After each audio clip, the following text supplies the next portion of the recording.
Hello and welcome to ILTV's Evening Update. I'm Natasha Kirchek here with the latest news from Israel. Likud Knesset member Anat Berko has reportedly gone to the Israeli Prime Minister with a plan to separate some of East Jerusalem's Palestinian neighborhoods with the municipality. And reportedly, Netanyahu is listening.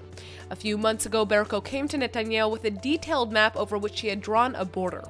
In her vision, the Palestinian neighborhoods in East Jerusalem would eventually receive municipal services from the Palestinian Authority, including education, welfare, and healthcare.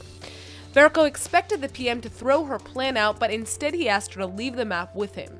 According to diplomatic sources, both Jerusalem and the White House have been discussing transferring municipal responsibility over part of East Jerusalem to the Palestinians.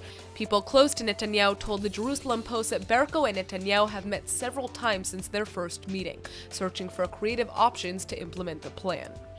The U.S. Treasury Chief says that the White House is looking for ways to up the financial pressure on the Islamic Republic of Iran. Steve Mnuchin says the administration is considering revoking licenses for aircraft manufacturers, including Boeing and Airbus, to sell planes and parts to Iran. Israeli Prime Minister Benjamin Netanyahu has been pushing for a tough U.S. stance on Iran for years. Considering Iranian threats to wipe Israel from the pages of history, it's not surprising. U.S. President Donald Trump has had tough words for Iran, calling them a sponsor of terrorism. But he's not said he would tear up the 2015 Iran nuclear deal, which provides the country with hundreds of billions in sanctions relief. Many of his rivals in the 2016 Republican Party went further than he did in this regard. Iran has a contract with Boeing to purchase $16.6 billion worth of planes and an agreement with Airbus to purchase $25 billion worth. Prior to former U.S. President Barack Obama's sanctions relief, the Iranian economy was struggling. Around 20,000 archaeological sites are at risk across the Middle East and North Africa, according to researchers at an archaeological preservation project. With the rise of the Islamic State and other extremist Islamist groups across the region, countless priceless historical sites are now in the middle of war zones. Sadly, many of them have already been destroyed. The Endangered Archaeology in the Middle East and North Africa project seeks to monitor and mitigate damage to archaeological sites with satellite imagery. Palmyra's ruins, like the Hellenistic Temple of Baal and the Roman amphitheater, were exceptionally well preserved. But the organization's director says that exceptionally rich and diverse archaeology is being deliberately damaged and destroyed, and once it's gone, a lot of history is lost forever. Israeli Prime Minister Netanyahu is reportedly banning handshakes between ministers and foreign leaders. This drastic measure follows Likud Knesset member Oren Chazan's rogue presidential selfie at U.S. President Donald Trump's welcoming ceremony this Monday. The Knesset clown and reported drug purveyor snuck past security and velvet ropes to take a now viral selfie with the U.S. president. Knesset Speaker Yuli Edelstein says that anyone who didn't cringe immediately when seeing Chazan on TV needs to check if he still loves and respects his country.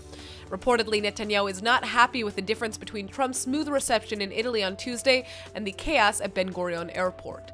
And it wasn't just Chazan. Education Minister Naftali Bennett went up to Trump to urge him to recognize Jerusalem as the Israeli capital. It's a sharp contrast to the brief, effective ceremony Trump got in Rome, with a line of senior officials shaking his hand without small talk or selfies. Israeli Prime Minister Benjamin Netanyahu is personally offering thanks to the Czech Parliament for having passed not one but two resolutions recognizing the Jewish people's deeply rooted ties to Jerusalem. In their first new act, lawmakers in Prague strongly rejected the latest UNESCO resolution denying Israeli sovereignty over Jerusalem. They also called on their government to recognize the city as Israel's capital and to freeze funding to the UN's cultural agency if it doesn't stop advancing an anti-Israel agenda. The second measure condemns the continuing politicization of Jerusalem. In addition, the bill advocates direct Israeli-Palestinian peace negotiations towards a two-state solution without preconditions. It also denounces any statements from the international community, such as the European Union, that distort historical facts or include any anti-Israel bigotry. Israel's premier praised the Czech legislators and called on other nations to emulate their courage. That's all for now. Stay tuned on ILTV.tv for our main daily broadcast playing after this. I'm Natasha Kirchek, and see you next time with our morning briefing from Israel at 8 a.m. Eastern Time.